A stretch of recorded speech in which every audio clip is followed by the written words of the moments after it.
Approval isn't success, the people pleasing wake up call. My name is Amy Ballantyne. Welcome to Power to the People Pleasers. I'm so excited to have my guest, Alan, here. Welcome, Alan.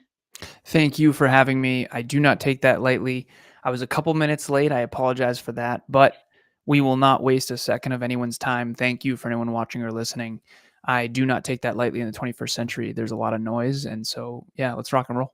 Let's rock and roll. So, as I always do, I love to know, have you ever been a people pleaser? And if so, how did that show up in your life? Yes, definitely. That's why I'm on the show. Recovering people pleaser. I still have these tendencies. So in the past, I used to say this. I brought my high school friends to college, my college friends to corporate, and the shortest possible version, I'll go quick with it. Birth father passed away when I was 2 years old. I had a stepfather from age 3 to 14. He left my family at 14. To this day, I've never seen or spoken to a single one of them. And there was a lot of challenges with that. That same year, my mom got in a fight with my aunt Sandy, and we got kind of ostracized from her side of the family. And my birth father's side of the family, the McCorkles, we didn't really associate with much anymore. My last name is Lazaros. I took my stepdad's last name at age 7. So by the time I'm 14 years old, I kind of sort of lost 3 families, and we've reassociated with the McCorkles, my birth father's side. But that created a people pleasing tendency due to fear of abandonment. Mm. So I had 2 trauma responses. One was my social trauma response was appease, appease, appease. Fawn is fight, flight, freeze, and fawn are the 4 trauma responses. Fawn is to people please, basically. But then behind the scenes, when I was alone, it was fight, aim higher, work harder, get smarter. I became this sort of super achiever guy to try to prove himself, Yeah. while simultaneously also don't lose any more friends and family, be whatever people need, become a chameleon. So yes, the answer is yes, yes, yes. And it wasn't Mm. until a car accident I got in at 26 where I started to actually overcome this. Yeah. I appreciate you sharing this story. And even though it was, I'm sure, a short version, it gives individuals listening that assurance that they're not alone, right, on this experience of life in being people pleasers. And what I love about what you shared is that you have come out on the other side. You obviously have tremendous resilience and resourcefulness, and you have come out on the other side of this. And I want people to know how excited I am to have you here as well. I want to share a little bit about your bio, so individuals know about you. But you did mention that you had your own car accident at the age of 26, where you questioned a lot of things and who you were and the choices you were making. And now today you are leading a global team of 17 individuals as the founder and CEO of Next Level University, a global top 100 self-improvement podcast that helps people reach their own unique potential in 175 countries. You're also a speaker, you're also a coach, you're doing so many amazing things. And this is the light that I love for us to shine, is to celebrate where we've been and where we are now and where we're going. And you are an example of, just keeping on. And I'm excited to hear more about all the lessons you've learned. So thanks so much for being here today. Thank you, Amy, and thank you for celebrating all that. Uh, we have 2,069 episodes of Next Level University podcast as of So yesterday. cool. Yeah, thank you. Thank you. It's been 8 years and we do an episode every day. So you're a podcaster. When you say that to a non-podcaster, they go, huh, great, awesome, cool. When you say it to a podcaster, they go, no way. There's No no way. way. They're all 1 minute episodes, aren't they? No, the average is 30 minutes per episode. I have 3 I'm recording with my business partner later today, actually. But it's been a wild journey. And yes, I've had to overcome the people pleaser thing heavily, because I think some people are really good at success and other people are really good at relationships. I was really good at the first one.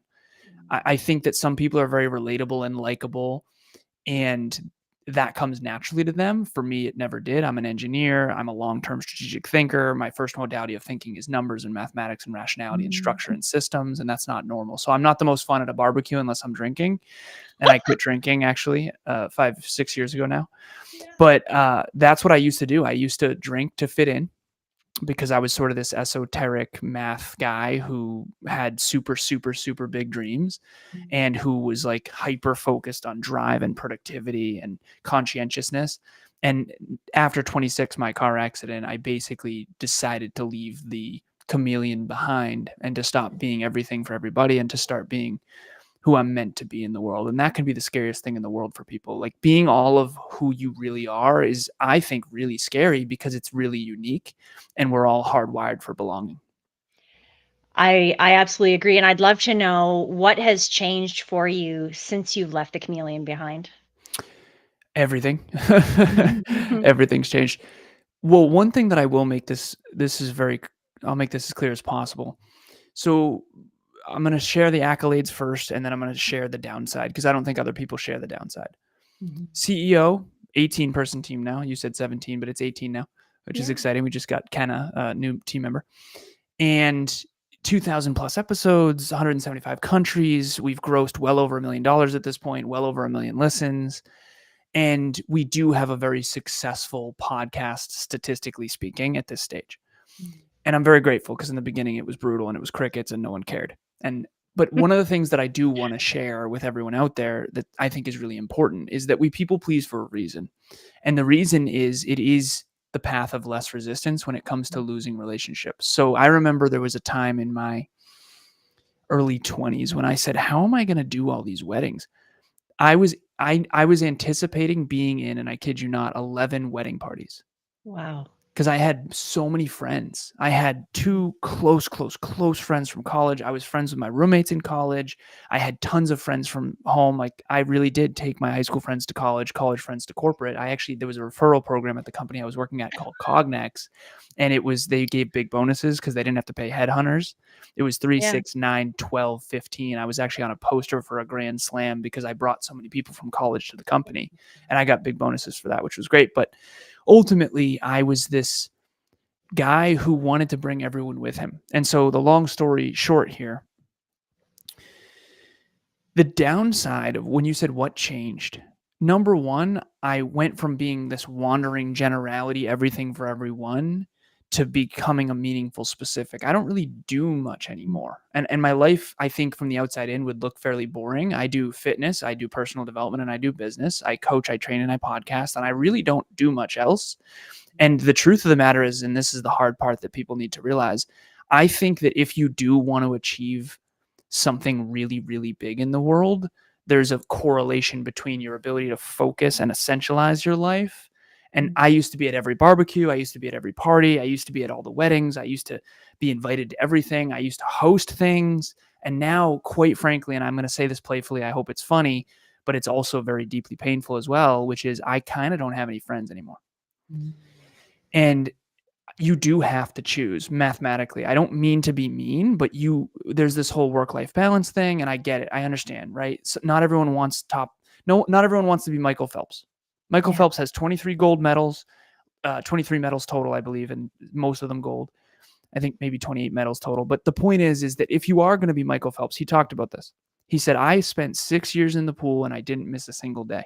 And I'm talking Christmas, I'm talking holidays, I'm talking birthday, like not a single day, 5 or 6 years straight. I forget, Yeah. I'm quoting it 5 or 6 years.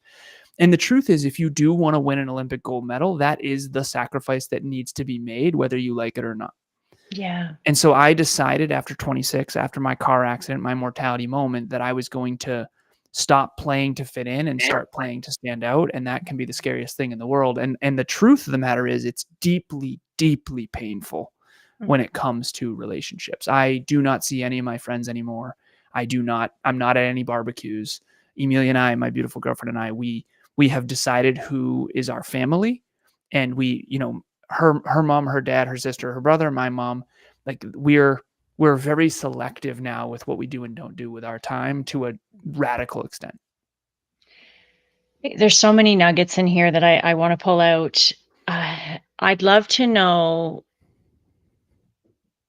so now you're in this state, of clarity of who you want to be and where you want to go, and you mentioned in our initial discussion, way back when that was, this idea, this desire for holistic self-improvement.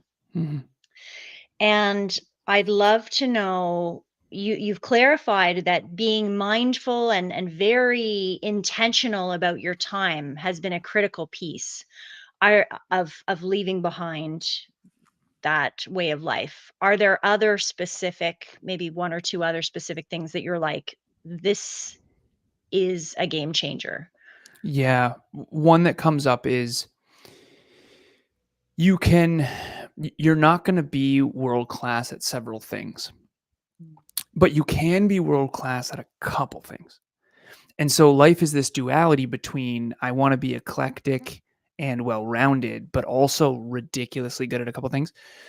And it most people are known in the marketplace for one thing. So Tom Cruise for acting, Tom Brady for football, Taylor Swift for music. Like from the outside in the economy, you're only going to really be known for one main thing. For me, it's business coaching and podcasting.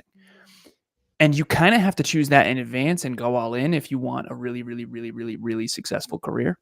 But what I do think is important, and I always say this to everybody, I believe, and I'm big on reaching your potential, and I know that not everyone is, unfortunately, because if they were, my business would grow way quicker.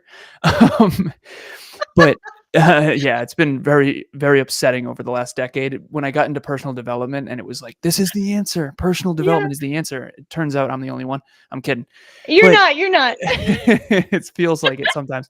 A very small percentage of the population actually cares about getting better. But I always say this: work harder on yourself than you do anything else. Mm. And I want to master 3 areas, and I've decided about these 3 areas in advance. Number one is health. So it's physical, mental, emotional, and spiritual health. That's particularly fitness. Okay. Number two is wealth, which is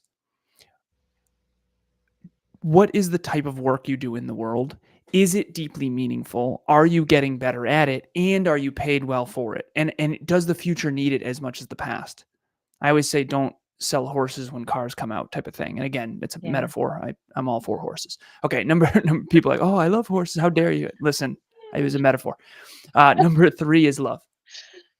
And Yeah. this is the intimate relationship, immediate family, extended family, mentors, mentees, clients, customers, team, my team.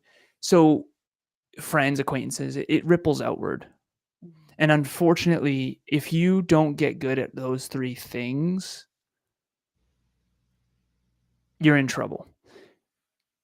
I had mentors in the past, multimillionaires, one billionaire actually, and I realized that I don't want their life Mhm. because they were very, very wealthy, but they were divorced and really unhealthy. And I used to be too much of a coward to share this stuff on public mediums, but honestly, it was alarming. It's like you're not gonna be able to live a fulfilling life. There's a book called The 5 Types of Wealth, and one of them is health. Mm. And to me, I don't You're preaching to the choir, man. I am all about this. I love it. So they would take better care of their Porsche than they would their family or their own Yep. body. And to me, I don't wanna drive a Ferrari, I wanna live in one.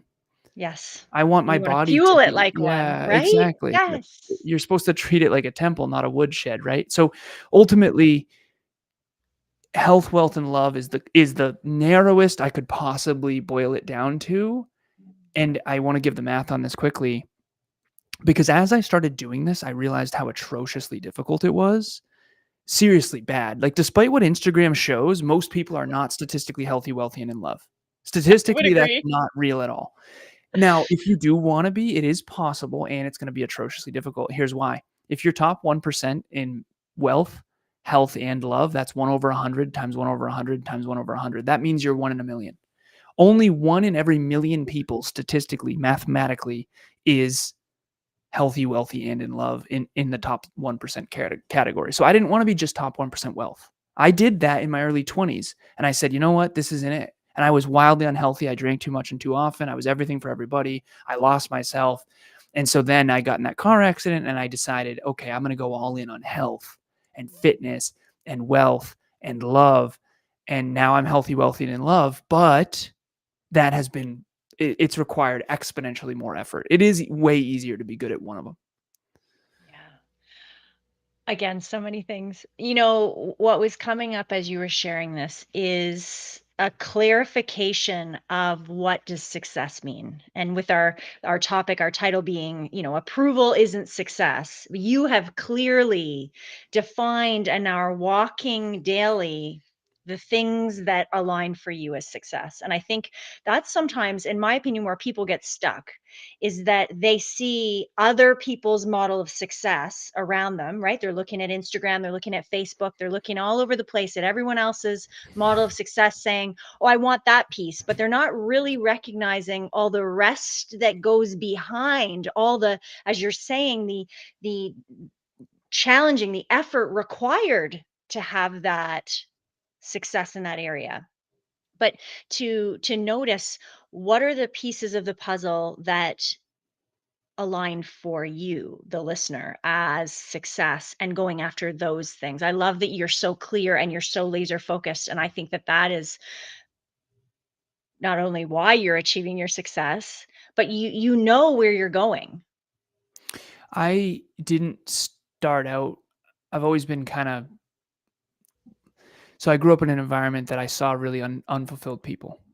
Mm. And I used to be too cowardly to talk about this, but it felt like the boulevard of broken dreams to me. I mean, half the people I saw, you don't even like each other, never mind love each other. Marriage scared the hell out of me Yeah. because you guys hate each other. You hate your job, you hate each other. Why this, like it, there has to be, and people would come to me and they'd say, "Alan, these are the best years of your life." I effing hope not. Holy crap, I hope not. I Yeah, mean, we need to high get. school was terrible. I don't know what you guys are talking about, right? I look young now. Imagine me in high school. So, uh, life got way better, but it's because I got better. And ultimately, Yes. as pretentious as this might come off to some people, it's not just going to work out. Like your future is not bright unless you design it in advance and work really Mm, hard. It actually might not be bright even if you do put it all on the court. And one thing in business, I coach business owners. I coach 20 business owners right now, and one of them's 4 times a week. 2 of them are 3 times a week, and then it's weekly and biweekly. So it's like this is all I do. I mean, I'm on with 2 of them later today. You see behind the curtain underneath the iceberg to your point of what it takes, yeah. and it's insane the amount of effort that it takes to be really successful at one thing, never mind 3 things. And so you got to choose really, really wisely. I think clarity is super important. And yeah, health, wealth, and love, physical, mental, emotional, spiritual, all the clarity that it seems like I have now, unfortunately came through massive pain and failure of just trying to figure this out and meeting people that were wealthy and realizing, wait a minute, and then meeting people that were healthy but didn't have any money. It's like, wait a minute. And then meeting people, I told my girlfriend Amelia this recently because the divorce rate is really, really high in the US and globally too. And then the percentage of businesses that succeed is really low too. And I said, sweetheart, we're working towards a percentage of a percentage because we're business partners. We Yeah. started a podcast called the Conscious Couples Podcast, helping you Oh, flourish. awesome. Yeah, so you flourish in your intimate relationship. And we did a virtual event last night. Actually, it was pretty awesome on the 5 fight languages. But at the end of the day, I said, listen, I don't want to be at the top of this mountain, not in love. Mm. So business is important, and for anyone out there who does have a business partner, you know that sometimes it's, hey, I need you to come up. I need you to get it together. It puts a whole nother dynamic into the mix of your intimate relationship. And I said, Emilia, I care about our relationship first, the business second. I care about my health first, the business second. And I hope that the health that I cultivate, sleep, hydration, nutrition, training, mobility, breathwork, supplementation, all these things, I hope will be an investment account that will allow me to play longer. I always joke, I say Yes. business is like golf. You can play this all the way. And so I'm Mm. playing the long game. And yeah, you're seeing me 10 years in. My car accident was 10 years ago. So it looks a lot better now than it did originally because originally everyone thought I was a loser. They never thought I'd make it. They're like, what are you, why, what are you doing? You're a podcaster now. You're a bodybuilder now, like all this stuff. How did you go from this successful computer engineer with a master's in business to broke living with your mom? So now it's worked out in the long run, but it turns out most people aren't able to see 10, 20, 30, 40, 50 years out. And I had to trust that it would work when it wasn't working. And Mm. I think that's the hardest part, honestly. And I've learned Wow. from my business partner that most people don't believe in themselves enough for that to actually be a thing. Yeah. Yes, most people don't believe in themselves. I love that you're talking about, uh, having to go through the crap, having to go through the pain, because a lot of people see a successful person like you and I and think that there is no pain, there is no struggle, but that's not true, right? And so you've gone through it and you persist. You keep going, keep taking action, keep moving forward even through the challenge. But I love what you said at the end there about trust.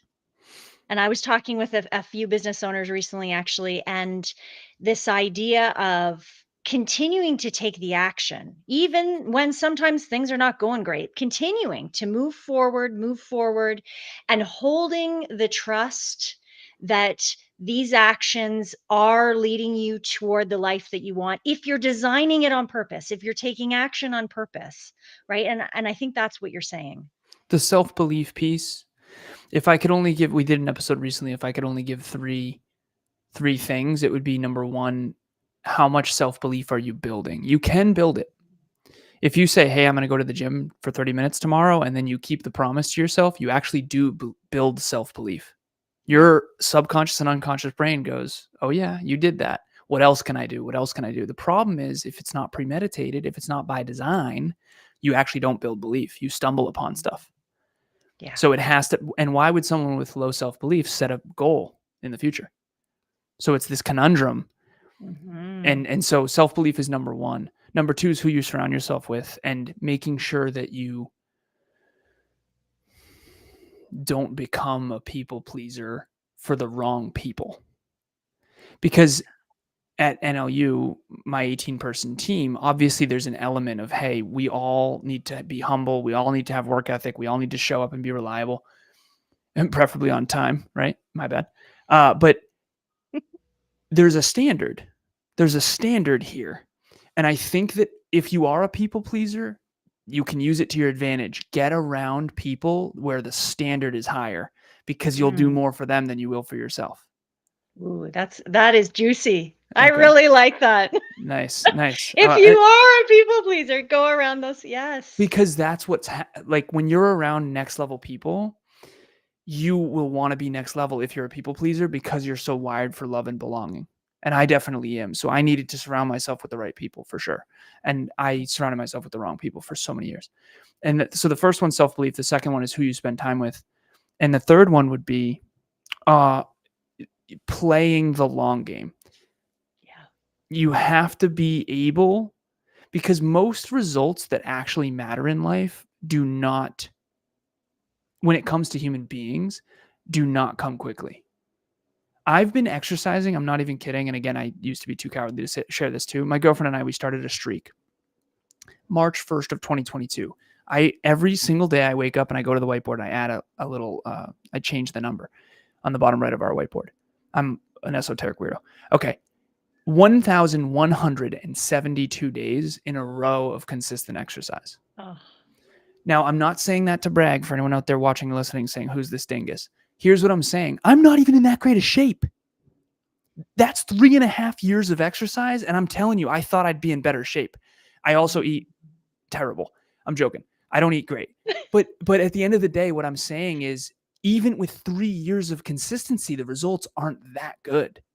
Mm. So you gotta be consistent. And I just feel like that's the hardest thing in the world for people. And 2,068 episodes, if you took those episodes away, 90% of my success would go.